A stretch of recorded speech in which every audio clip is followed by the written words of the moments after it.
Kay, would you like to introduce who our speaker is? Yes, I can do that. So our speaker today is the one and only Chris Manning. His most important role in life is to be the incredible husband to me that he is, but he also serves the community in wonderful ways. So he is the Associate Executive Director for the Council on Alcohol and Drugs. He has been in that role a little over a year, and he's been with the council, I believe, 6 years now.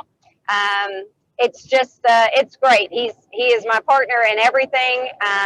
When we started this marriage, we were not in the same field of work, but as we grew together and got stronger, that did too. And so we're partnered in all things. What he's going to present today is incredible information. It's a lot of information. He's going to be giving it to you fast. So just buckle up and get ready. Ladies and gentlemen, Chris Manning. Hey, good afternoon, everybody. And I'm actually going to cover everything about me as part of my presentation. And I do have a timer directly behind my laptop. So I'm going to make sure that I keep this quick. We do have a state requirement. And so I'm going to meet that because anybody that wanted to participate in this program, this will actually certify one of these pieces of the process that I'm going to talk about. But let me go ahead and try to share my screen and I'll just roll right into it. Let's see here. I need to minimize some things. And I'm going to close my camera so that I'm not nervous while everybody's watching me. But anyway, I titled this as a 1-hour life-saving presentation. When we're done, I'll just open the floor up for any questions that anybody has. And then if anybody needs something more specific, I'll have my email and contact details at the very end. So I hope you guys will all agree with me that this is life-saving and understand the importance when we get through to it. But I realize Rotary is important, but it takes time out of your day, takes you away from work. And honestly, long presentations like this can be painfully boring. So I always throw up Bob Ross because, well, he just makes everybody smile. And smiling is one of the greatest things in life. But through Bob, I'm going to tell you, I'm going to sort of paint a picture. It's a very graphic picture and some of it's very disturbing, but we need to understand it so that we can know how to deal with it in our local community. And that includes all of Barrow County. There is a little bit of graphic material in the form of some political things. I'm going to keep that to a minimum, but I'll point those things out. That way nobody's offended, but it's important to understand where we're going as a country. And as Kay mentioned, I am Chris Manning, her husband, but also the Associate Executive Director of the Council. My background over the last 25 years has taken me through pretty much every major business sector: military, Department of Defense, local government, private sector, nonprofit sector. And in addition to that, for retirement, we have a pretty decent sized real estate business that includes 19 residential and 2 commercial properties. So in addition to all the things that we deal with, I also deal with what's called the real estate food chain, which is all these kinds of contractors. And we spend a significant amount of money every year dealing with these folks. And as a part of that, we understand some of the problems that other folks see in the communities. And honestly, when people have challenges in the workplace, in many cases, they migrate to a lot of these places. And you'll understand why in a minute. I've had the luxury of traveling all over the world to over 30 countries, training engineers. And the one thing I want to part with right from the shoot is that of all the organizations that I've been a part of, and including Rotary, the one thing that seems to make every single organization both successful and thrive is the folks that are a part of it. It's who you can attract and retain. And in terms of businesses, that is employees and supervisors also. The higher quality, the higher caliber folks you have, the less problems you typically have, and the more the business thrives. So we are in our 50th year at the council, so we're grateful for that. And you know, we've got a lot of staff members. We apply every single thing I'm talking about today to our own organization. We also have experienced pretty good sized growth in the last 9 or 10 years. We've almost tripled in size. We're continuing to grow. We're bringing folks on every day, but as you know, more people, particularly when you're scattered all over the state of Georgia, brings additional challenges. So for you guys that aren't as familiar with the council, we have 2 sides of what we do. One of them is the substance abuse prevention program side of the house. And Kay is now 100% responsible for that side of our business. That's where we run the prevention programs out in the community. I am more involved, although I do a lot of work with the substance abuse prevention side, with the drug-free workplace side of the business. And you'll understand the importance of that key component right when we reach the end of this presentation. So I'm going to start with prevention, which is just preventing or hindering something from happening. What's interesting is that the young kids really get this statement, which is if you don't start, you don't have to quit. But as we get older, we get smarter and we start making bigger mistakes, and that becomes a challenge. There's all different kinds of prevention. There's drug abuse, alcohol abuse, prescription drug abuse, tobacco, vaping, and all these are important, but they all kind of roll into what we're trying to deal with in the communities. I couldn't talk about prevention if I didn't mention coronavirus.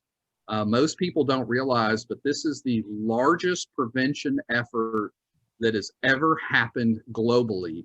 And for anybody who wants to understand why it's so important to be safe with coronavirus, if you hit up gaprevention.com, that video with the 2 eyes does a wonderful job of helping people to understand how to be safe. But then you also notice there's an emotional support line for anybody that's having any kind of crisis to get help, which is super important. But, why has coronavirus become so important from a prevention standpoint? Everybody wants to know what it is, who it affects, what it looks like, as we roll through this as a nation and as I guess, a world. This has captured everybody's attention because it's impacting everybody. If you have not seen this is a wonderful resource by Johns Hopkins. It talks about how many people have been impacted. And of course, we all pray for the families that have lost anybody associated to this pandemic. And that's been a lot of folks. But this is a prevention-based map, and it's used to help track and prevent the spread of the problem. It's designed to help us understand the problem. What I want you guys to grasp a hold of today is, what if there is a much larger problem that we're dealing with? This problem is in plain sight. It is not like the virus. It's not going away. It's consistently happening over and over, year after year after year, and long after coronavirus is something that we're historically talking about. What I'm going to talk about today is still going to be around. Wouldn't you want to know? If you guys are like I am, gosh, you want to know everything that you can to protect your community, your family, your businesses, the folks around you. That's super, super, super important. What I'm talking about, though, is not another pandemic. It's not a plague. It's not an epidemic. It's a drug epidemic, and it's happening all across our nation. And I'm going to drill down pretty heavily across the state of Georgia and help everyone that's on here today understand this is a problem we're having in every city in Barrow County also. And so what I'm going to do is I'm going to start with some of the things that we know, the problems that we're experiencing. You notice I put this as a simple supply and demand problem. It's anything but simple. See, we've been working on this for a number of years, about 40 years. And on the supply reduction side, we've been using law enforcement tactics, both inside and outside of the country. And from a demand reduction standpoint, we use treatment, prevention, and research to deal with it inside of our country. So I'm going to start with the supply side. It's the easiest to go through. We've spent $51 billion plus on the war on drugs every single year. But some of the things that do the most damage are perfectly legal. For example, cigarette smoking. Notice the map on the left and the right. The good news is that usage or cigarette smoking as a whole is plummeting. So notice in 1970, it was negatively impacting, virtually every state. And now on the map on the right, it seems to be getting better, but tobacco still kills more than 487,000 people annually. And then, of course, the healthcare and lost productivity costs to businesses is astronomical as well. However, tobacco companies are as profitable as they've been in the last 10 years. See, there was a tax hike around 2008. They raised the price. People thought they continued to have tax hikes, but their lobbyists fought that, and they still continue to raise their price in terms of what they're charging. So in 2001, they were only at $78 billion in revenue. And in 2016, they went all the way up to $117 billion, even though less people are using tobacco products. If we look at the alcohol, and this is beer, wine, and spirits, you'll notice map on the left to the map on the right. Usage is down across the board. However, alcohol still takes the lives of 88,000 people every single year. And it's actually the third leading preventable cause of death, 100% preventable. But the beer, wine, and spirit industry is as profitable as they've ever been, even though usage is down. They've crafted what they call crafted their products. So no longer are we in the days where you can get a cheap 6-pack. It's an expensive 4-pack, or a specialty wine from somewhere, or some kind of Tito's handcrafted kind of stuff. So they're super profitable also. One of the big alarming things that we're seeing, however, is the emergence of some of the drugs that are coming onto the market. And you'll notice going from the left to the right, now we have an increase, and that is overdose deaths and the opioid epidemic and everything that follows those. And so that takes the lives of about 70,200 people a year. But from 1999 to 2017, or the last 18 years, this has claimed the lives of 700,000 of our family members, our friends, our colleagues, our coworkers, just from overdosing on drugs. So if you look at the definitions in the Merriam-Webster dictionary for plague, pandemic, epidemic, I think everybody would probably agree that when you combine tobacco, alcohol, and drugs, which takes the lives of about 640,000 people annually and affects millions, that it probably meets the definition of all three. And if we compare these to the loss of life associated with COVID, you notice on the chart, it still well overshadows. And as we get COVID under control and that number drops, the deaths associated to substance abuse are going to stay up there year after year after year. So we really need to focus on that as well. And so what would that look like? If it was Johns Hopkins, it might look like this. There might be a map that helps us understand alcohol, tobacco, and illicit drug use, which would be pretty exciting. There's also one additional thing. I'm not talking about anybody who's at this meeting sitting with us today, but the quarantine and the lockdown has actually increased substance abuse. And so these numbers just came out from Kay's team, a reported 54% increase in national sales of alcohol compared with 1 year before. Online sales and delivery sales, so this is everything from a restaurant delivering to the beer and the wine of the month club, increased 262% over the last year. And now one in 3 Americans are reporting they're more likely to drink alcohol while at home during working hours. So that's 36% of men, 27% of women actually say, I am drinking on the job. Okay, and of course, as we are isolated, alcohol increases depression when it's abused. When it's not abused, it's just another drink. We talk to students and folks like that are, coming up to the age of 21. We just say, hey, would you drink 14 glasses of orange juice or milk? Okay, well, don't drink 14 glasses of beer either. Treat it like a drink, respect it just like any other drink, and drink responsible when you're over the age of 21. But these are alarming because these are going to create a rippling effect through our society. And as the job losses and foreclosures and all the things that are rippling, impact all of us, these numbers are going to skyrocket with those numbers.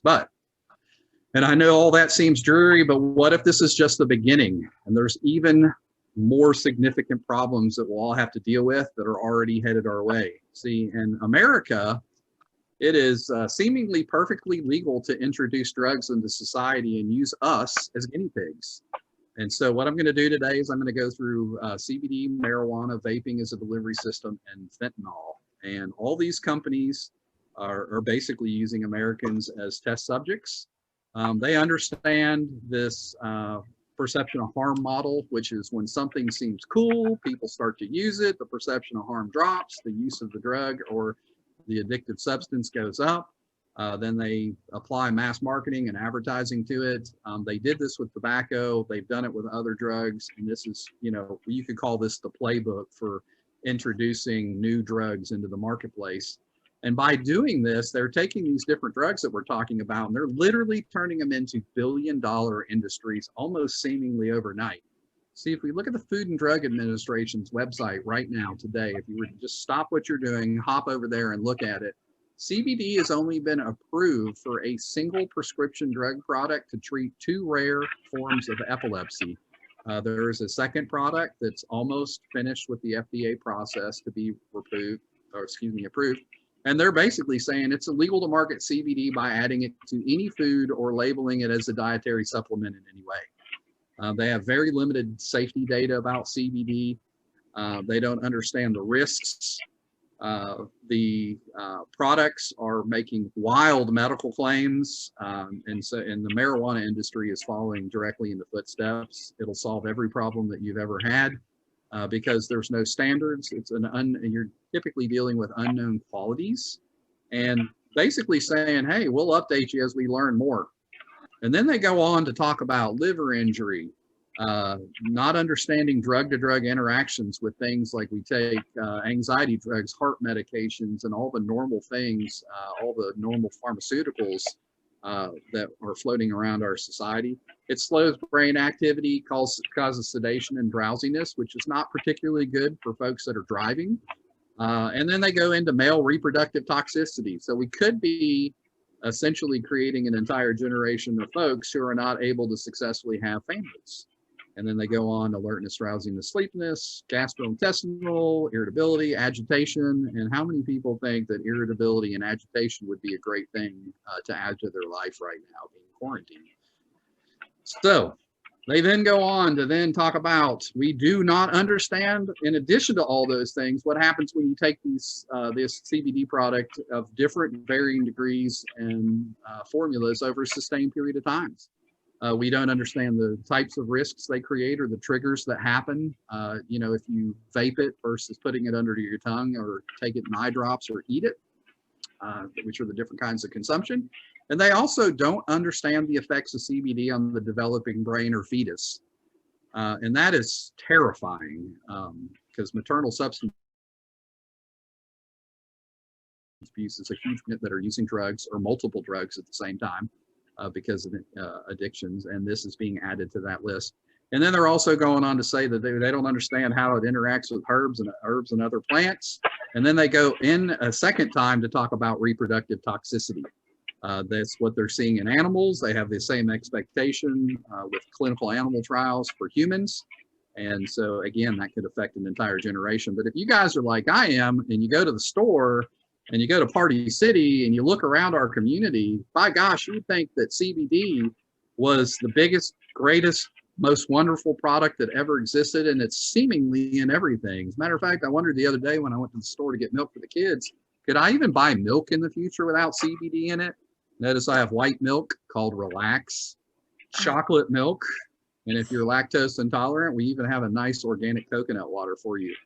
I also just happened to go to one of the breweries. I am not opposed to responsible drinking of any of the beer, wine, or spirits. But it was interesting to me that at the microbrewery, that they're now promoting CBD as a shot that you can add to your beer. And notice in the bottom right hand, on the right hand side, they're referring to it as being used for beer, wine, and cocktails.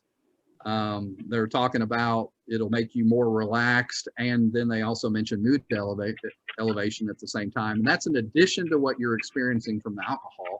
And then across the bottom on the right, you can see they're even kind of packaging it up like you would add a shot, like a shot of vodka or a shot of whiskey to your beer, single, double, and triple doses. And again, nobody is really sure what 30, 60, or 100 milligrams would do to the human body over an extended period of time. And I 100% guarantee they don't understand the drug-to-drug interaction with craft beer, craft wine, or craft cocktails.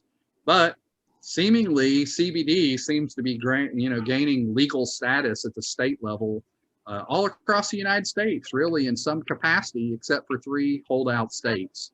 And we're trying to determine if some level of legalization has occurred in some of those states. So, why is this a problem to us? I hear this all the time. I don't drink, I don't use marijuana, I don't use CBD, it doesn't impact me. And what I'll tell you is the CBD industry is being used to create the footsteps for medical marijuana, which creates the footsteps for recreational marijuana. And right now, people might be surprised that there is a new organization that was created, the Federal Motor Carrier Safety Administration. And then essentially in the first 8 months of testing, 40,500 positive tests. These are all safety sensitive positions. And so they're all subject to drug testing. Drugs were the reason for 98% of the positive tests, and marijuana was the reason for 52% of the failures. Okay, now we're talking about folks that drive our school buses for our kids, that drive city buses, that drive trash trucks, that drive, taxi cabs and Ubers and, all those kinds of things, really commercial drivers. And it was so significant that the Federal Motor Carrier Safety Administration actually immediately had a meeting with the National Association of State Directors of People Transportation Services to put out a gigantic warning that this is a huge problem that they did not know that exists. So likewise, if you look at vaping, vaping wasn't a problem, back in 2009 through 2015. At some point around 2015, somebody thought, hey, this looks cool. The perception of harm dropped. And then notice between 2015 and 2018, we saw a 27% increase. They're now calling it a vaping crisis or a vaping pandemic. But what's interesting about it is as use rose, it wasn't just nicotine and flavoring that was in these vape pens. 12% of students are saying, I use marijuana or hash oil or some similar product in my vape pens. We go out and survey the local communities with adults in both illegal and illegal states, and we quickly find out that, dried herb or smoked joints are the most popular.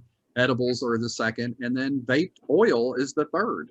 And so, just depending on how you look at this, 39% of the adults in legal states are saying they use it, 31% of adults in illegal states, and then 12% of high school students. So massive use.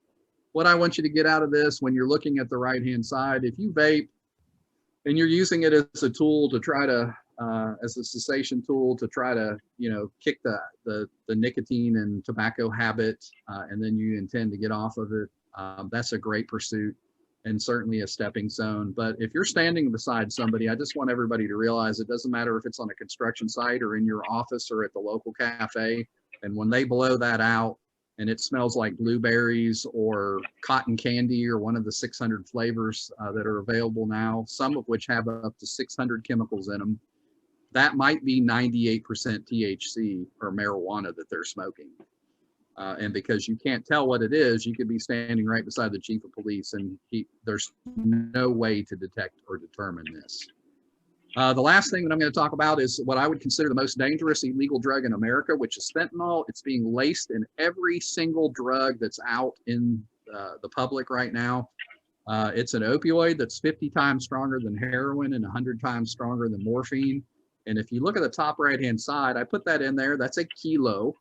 1 kilo of pure fentanyl can be made into 1 million pills. So the quantity that it takes to overdose, which is what you see in the middle picture, if you compare it to heroin, that's about what it would take to overdose on heroin. It just takes a few grains of fentanyl to overdose. That quantity can be put into an envelope right now, and you can take it down to our post office, FedEx, or UPS. You can mail it to anybody in the country and send them a tiny amount of hundreds of doses completely undetectable. And they're adding this to marijuana, they're adding it to prescription drugs, they're adding it to meth, crack, cocaine, pretty much every drug, and you'll understand why in a minute. Now, I'm going to shift gears for a second, and I'm going to talk about drug cartels, right? Because something creates this environment. So I'm going to use the most recent drug cartel that's operating in the state of Georgia. You'll notice this information was released in February of last year. There's a new cartel called El Menchos. And what's important about this particular drug cartel is their mode of operation is to set up in cities with populations of less than 20,000 people. So they're not interested in Athens. They're interested in Barrow, Oglethorpe, Hull, little tiny towns, and they're operating under the radar, and they're doing it very effectively. They have, in the last 5 years, they essentially have grown to the largest criminal organization, one of the largest in the world. They have 5,000 members on every continent except for Antarctica. They have a very elaborate way to control their people, and the gentleman that runs it already has a $10 million reward and is on America's Most Wanted list. They are tracking these folks all over the country, including in the state of Georgia. But what's important is that's one drug cartel, and we actually have 7 that are operating in the state of Georgia. And so all these drug cartels are bringing in thousands of kilos of meth, heroin, crack, cocaine, and fentanyl every single year. It's creating an unprecedented addiction crisis, and substance abuse is truly becoming something that affects all of us in some way. I'm going to jump past that. So in addition to, what we know that advertising essentially is working relentlessly to desensitize. And remember, as the perception of harm goes down, so when drugs become normal in magazines, in local stores, you're seeing it everywhere. They're talking about it in music. It's being used on TV, movies, and games. The perception of harm goes down and use continues to rise. We understand what kind of drugs Americans prefer, going from alcohol to PCP. We even understand the most prescribed addiction medications. And most people would be surprised to know that for every man, woman, and child in the state of Georgia, for example, I want to say 270 hydrocodones are prescribed each year. And I don't know about you guys, but I didn't take 270 last year. So somebody got my 270 also. We know how Americans like to take their drugs, and we also know that America is only 4% of the world's population, but we somehow manage to consume 2/3 of the world's illegal drugs. But how do these drugs get into our homes, business, and local communities in Barrow County? See, most of these drugs are, produced in third world countries like Colombia and South America and different places. There are very well organized cartels that are bringing them in, and cartels are not always drug cartels. In March of last year, they actually designated the former president of Venezuela, his minister of defense, and the Supreme Court justice as narco traffickers. They were single-handedly responsible for bringing in hundreds of kilos of cocaine into the United States. Actually, they're talking about 250 metric tons in this map right here. And this is the president of another country and his senior staff. If you guys are like me, you're probably thinking, what in the world is 250 metric tons? So I put this slide in here. 1 metric ton is what you see on the left. So when I mention 250 metric tons, it's 250 times the picture on the left. That's what it takes to make a metric ton, 1,000 kilos. A kilo is the brick in the middle. And then when it hits the street, it's dosed out in a gram. And in this particular case, we're talking about a $62 dose. So 250 million doses of cocaine translates to 15.5 billion with a B dollars of money that these drugs are producing. The challenge is that supposedly the United States only uses 165 metric tons of drugs. And if one cartel is bringing in 250 metric tons and another one is bringing 85 metric tons and another one's bringing in 60 metric tons, what is happening to all the drugs that are being brought in over that amount? The answer is they're being warehoused within our borders.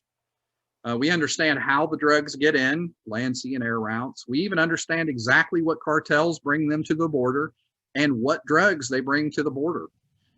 We know how they get them over the border. The guys on the top right are called Mexican spider monkeys. They get paid very well to take these backpacks over whatever kind of fence we design at the border, so that the gentleman on the left-hand side, you'll notice there's 5 guys and 5 backpacks, can then pick that 75 pounds of whatever is in them up and carry them to the closest border town. The challenge is if you think like a drug dealer, the days of meth, heroin, and cocaine, I think, are minuscule, and the opioid epidemic that we're experiencing right now is going to be a scratch on the top of the iceberg of what we're about to deal with. And see, it's simple math for a drug dealer.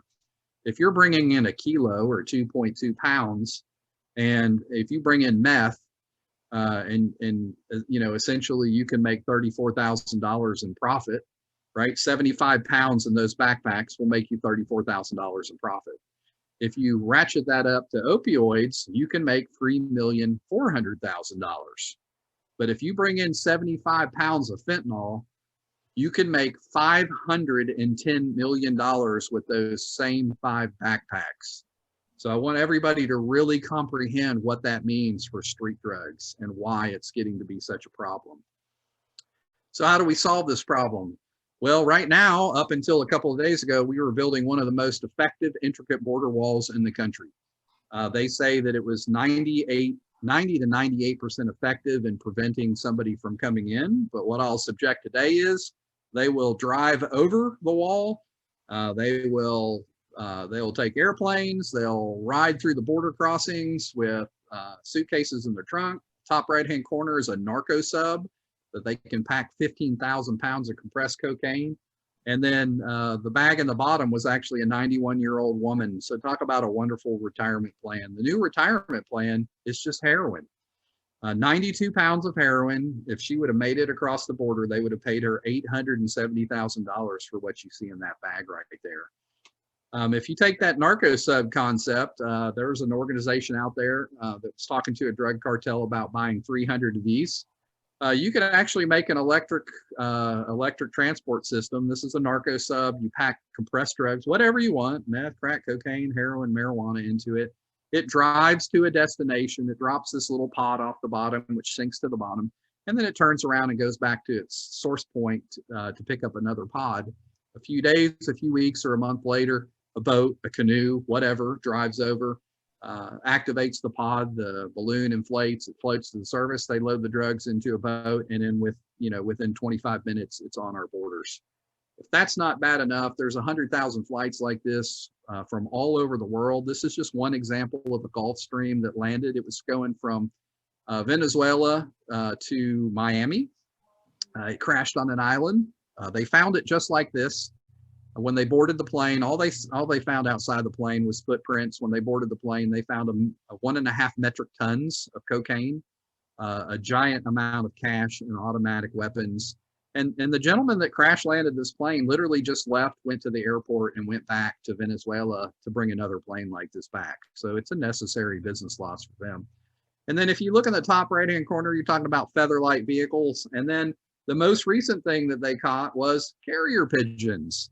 See, this carrier pigeon right here can hold enough fentanyl in that backpack, be completely undetectable, and carry tens of thousands of doses of fentanyl across our border.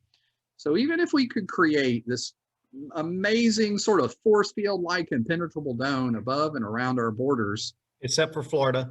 Except for Florida. I left Florida out there, didn't I? Yeah, Florida's on their own. The drug cartels are actually building tunnels. And I'm going to go through this really quick to show you what the tunnels look like. They use these both for transportation and warehousing. They found nearly 200 of these smuggling tunnels, which translates to about 7 tunnels per year since 1990. The DEA and narcotics agents say they're hard to detect, that a 1,000-foot or longer tunnel can be drilled in a matter of weeks. They're actually using engineers to build these things. And an interesting fact is it only takes 1 to 3 million to build a tunnel, and it only takes 1 or 2 loads of drugs moving through the tunnel. They do not move people. If they move people through the tunnels, then people would tell them where the tunnels were. So these are exclusively used for drugs. It only takes 1 or 2 runs, which is 2 days worth of operation to pay that 1 to 3 million for the tunnel. And then they go on to say that for every 1 tunnel found, about 10 go undetected. So they found 200. It means there are 1,800 plus more out there operating, moving drugs every single day under our border. Now, if we could create this dome, if we could fill all these tunnels with cement, because of the large quantity that's already warehoused in the United States and the ability to make synthetic drugs almost overnight. You can make most of these drugs in the back of a car, in a hotel room, or a $500,000 house in a gated community. So would you guys all agree with me or disagree that no matter how hard we try or no matter how effective that we are not going to stop drugs from coming in across the border into the United States? So I'm gonna punch the big agree button, and we'll talk about why. See, we've spent about $300+ billion since 1990 trying to stop illegal narcotics from coming in. We cannot and will not stop the supply. As a matter of fact, so many drugs are coming in that illegal drugs are now worth more than their weight in gold in our country. And this is more money than we spend to try to fight cancer, arthritis, and heart disease from a research standpoint. While in the source production company or countries where these drugs are made, they've almost doubled in production. Drugs are cheaper than they've ever been in the history of the country right now in the streets of America. So if they're going to get in, then we have to talk about what happens when they do. See, there's nearly 2 million semi-trucks and almost 6 million trailers floating around out there. They travel about 139 billion miles annually, moving 70% of our products around the country. And you might be thinking, well, how much can a semi-truck hold? Just recently, on December of this year, they found a semi-truck parked in a neighborhood. Somebody had called the police because it looked like plaster mix covered with tarps. And when they went over to check it out, the drug dog, of course, flipped out. They had a canine unit with them. And what they found on this truck was over 13,000 pounds of heroin, 8,000 pounds of fentanyl, almost 3,000 pounds of marijuana, and 145 pounds of meth on one single tractor trailer. Now, how long could you supply drugs to every citizen in Barrow County with that volume of drugs? About 3 years. This is one tractor trailer. Now you look at our transportation system, the thickest lines you see on here, there are 50,000 trucks a day traveling down those routes, okay? So we're talking about massive amount of transportation happening. So all we then have to do is look at the border towns where meth, cocaine, marijuana, and heroin come to into the country, and what do they follow? They follow those logical transportation routes. What we in Barrow County need to understand is just like the transportation routes, they all hit a transportation hub on the East Coast, which happens to be Metro Atlanta. So before these drugs either go up or down the East Coast, they hit Atlanta. We combine that with arrest data. We can see that the West Coast prefers meth, the East Coast prefers cocaine. So these are folks all over the country pretty equally have been arrested. But notice that even the meth presses through to Atlanta pretty significantly, which is where the star is, right? Because it's a distribution hub. And so what that's created over a 12-year period is what we're calling the opioid epidemic today. And there has been a 140% increase in overdose deaths. And that's a tragic thing that we all have to deal with. So now we're going to travel back in time in a time machine. This is our CEO, Chuck Wade. And when he founded the Drugs Don't Work program in Georgia in 1969 as an undercover narcotics officer, drug busts were not very big. 2 or 3 pounds of cocaine, 10 pounds of marijuana. But what I'm going to do is I'm going to take you on a journey around the state in the last year. And some of these are within the last few months. So we're going to start up in Gainesville, Georgia. This is a Chestatee middle school teacher who was busted with 61 kilos or 134 pounds of cocaine and 2 pounds of heroin, in addition to enough stimulus money probably to support everybody in Gainesville for a year. And on top of that, plenty of guns. Realize the population of Gainesville is only 41,000 people. That's enough to supply Gainesville with enough cocaine and heroin probably for an entire year. Also understand this is the end drug dealer. This is not the warehouse. If we jump over to the Atlanta airport, 4 men were detained in February 2019 with 224 pounds of marijuana in their suitcase. What you need to understand about this, if you look at the pictures, is they were not trying to hide this in any way. It doesn't look like bears or trophies or any other item, pencils that we might typically have in a suitcase. This is a compressed marijuana that they were traveling with. And why? 100 million passengers in a single year go through there. They don't have nearly the amount of people that it takes to police it. They probably send 50 people a day, and this is just one of them they caught. Jump over to Savannah, Georgia. Savannah, Georgia has 45 ships a month come into their port with 440,000 of these containers every single month. They opened up one container, found an extra 2,133 pounds or $31 million of cocaine. You take that trailer, put it on the back of the semi truck, and that truck can be anywhere in the entire United States within 48 hours. 818 bricks of cocaine. How many of those containers are coming in with drugs? Come up here, right down the road in Athens, Georgia. They have quite a laundry list and quite a big burly group of folks that they've detained, 16 in all. What I want you to focus on here is, they did have $1 million in drugs and guns, but the problem that we're having is it took over 300 officers from 23 agencies to deal with them. And then we go down to Forest Park. We've got $2.5 million worth of drugs. Here's a customs agent in the Atlanta airport that was smuggling 40 pounds of cocaine in his carry-on and bypassing security. Jump down to Warner Robins. Picture says it all. This was interesting because the truck driver actually had $285,000 in cash in the compartment in his door. Jump over to Albany, and as you can see, this is March of 2020, place after place. This is 140 arrest warrants across 12 counties, and it took 18 agencies 5 months to determine who these folks were moving crystal meth. They call it Operation Crystal Web. Here's a 4-part series telling us how all the cartels do it. And at the same time, in January 2019, if you can imagine, the Mexican president said the war on drugs is over. We're no longer going to hunt down and prosecute cartel leaders. The reason for that is that the homicides got up all the way to, in 2018, 33,341 for people moving drugs to our borders. Hey, Chris, So, I don't mean to interrupt, but we got to wrap up. Yes. Let people get back. Absolutely. So I'm going to blast through these last slides. It's a big problem. The only way that we can deal with drug users, drug dealers, and drug addicts in our business is not with a wall. It's not to legalize. It's not to decriminalize.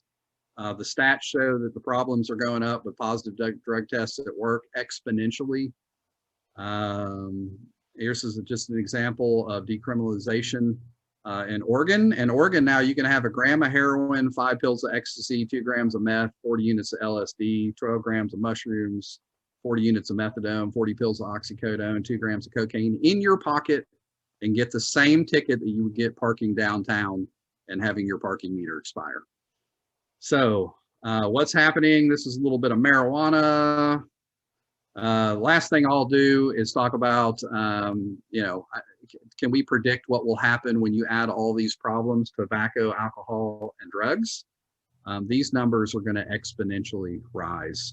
So where we need to focus is just using a different strategy. It's not that we've won or lost the war. It's just that we need to fight this war in our communities. I'm going to show one more statistic, which is super important for us to understand, because Barrow County is a drug-free community also.